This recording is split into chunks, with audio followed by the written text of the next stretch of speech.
Dobrodošli na moj kanal Eksplozija.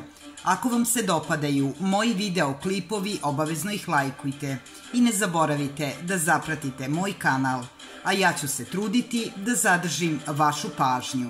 Hvala vam. Kia ulazi u zadrugu, već je uzela novac unapred.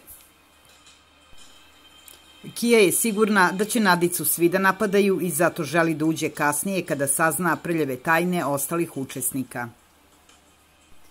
Kia Kockar se vraća u zadrugu. Pobednica prve sezone pristala je da se ponovo takmiči u realitiju u koji je preksinoć ušla njena majka Nadica Zeljković. Kijin ulazak dogovoren je za kraj decembra. Kiju su i prošle godine zvali u zadrugu, ali tada nije htela da uđe zbog brojnih nastupa. Pošto mesecima zbog pandemije korone pevači imaju vrlo malo tezgi, ovog puta je prihvatila učešće u realitiju, a ovih dana dogovara uslove sa čelnicima Pinka. Kia nije htela da kaže koliko para je dobila, ali već je uzela kaparu. Ostatak novca dobit će pre nego što uđe u zadrugu. Čelnici Pinka su planirali da Kia uđe u početku realitija sa majkom Nadicom, ali ona na to nije pristala. Kia nikako nije htela sada da uđe u reality jer je već dogovorila da sledećeg meseca snimi jedan duet. Uostalom, želi da vidi kako će se njena majka snaći, pa je predložila da joj se pridruži krajem godine. Sigurna je da će Nadicu svi da napadaju i zato želi da uđe kasnije, kada sazna prljave tajne ostalih učesnika.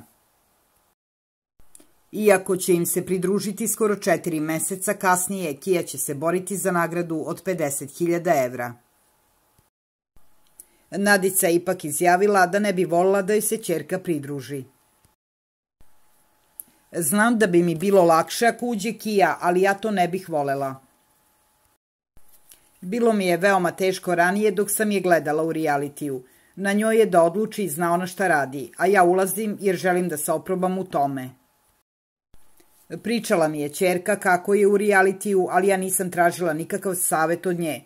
Biću ono što jesam, ne stidim se ničega jer ja sam Nadica, konobarica koja uvek priča istinu. Lajkujte na video i zapratite Eksploziju.